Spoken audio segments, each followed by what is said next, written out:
Hi, I'm Jennifer Cook.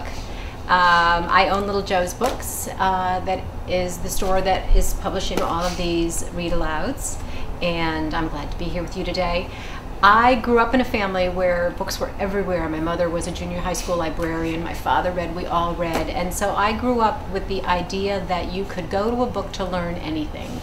You could learn about a place, you could learn about a type of person, you could walk in somebody else's shoes. It could help your imagination, it could help your fantasy.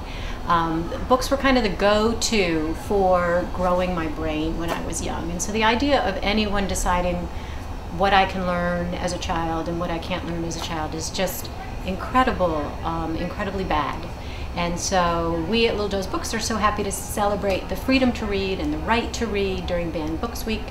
And so I am going to read to you from Harry Potter and the Sorcerer's Stone, a book that of course has been banned, and a book that is said to have turned on reading for a whole new generation of kids. And we see it every day in the store, kids that have read Harry Potter and are looking for the next great series like it.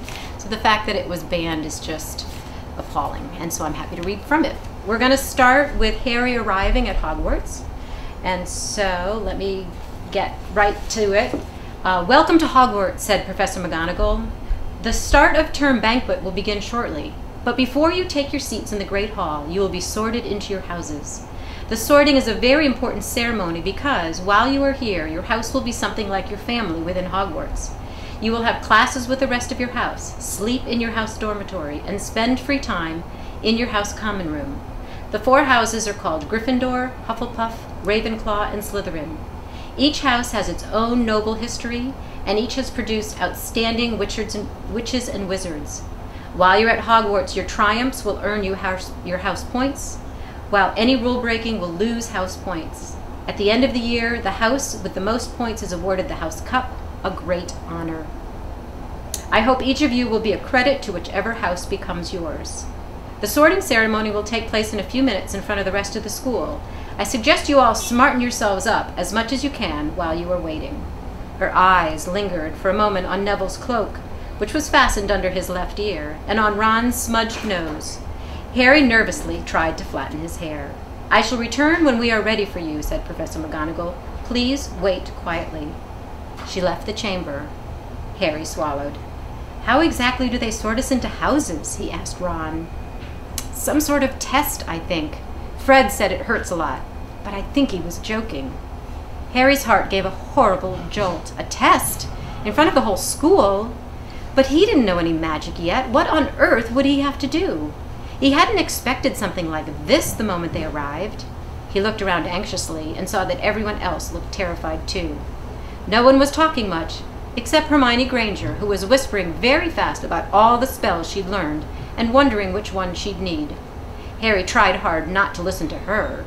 He'd never been more nervous. Never. Not even when he'd had to take a school report home to the Dursleys, saying that he had somehow turned his teacher's wig blue. He kept his eyes fixed on the door. Any second now, Professor McGonagall would come back and lead him to his doom. And skipping ahead a page. Professor McGonagall had returned. One by one, the ghosts floated away through the opposite wall. Now form a line, Professor McGonagall told the first years, and follow me. Feeling oddly as though his legs had turned to lead, Harry got into line behind a boy with sandy hair, with Ron right behind him, and they walked out of the chamber, back across the hall, and through a pair of double doors into the Great Hall. Harry had never even imagined such a strange and splendid place. It was lit by thousands and thousands of candles that were floating in midair over 4 long tables, where the rest of the students were sitting. These tables were laid with glittering golden plates and goblets. At the top of the hall was another long table where the teachers were sitting. Professor McGonagall led the first years up here so that they came to a halt in a line facing the other students, with the teachers behind them. The hundreds of faces staring at them looked like pale lanterns in the flickering candlelight. Dotted here and there among the students, the ghosts shone misty silver. Mainly to avoid all the staring eyes, Harry looked upward and saw a velvety black ceiling dotted with stars. He heard Hermione whisper, "It's bewitched to look like the sky outside. I read about it in Hogwarts, a history." It was hard to believe there was a ceiling there at all, and that the Great Hall didn't simply open onto the heavens. Harry looked quickly down again as Professor McGonagall silently placed a four-legged stool in front of the first years. On top of the stool, she put a pointed wizard's hat. This hat was patched and frayed and extremely dirty. Aunt Petunia wouldn't have let it in the house. Maybe they had to try to get a rabbit out of it, Harry thought wildly. That seemed the sort of thing. Noticing that everyone in the hall was now staring at the hat, he stared at it too.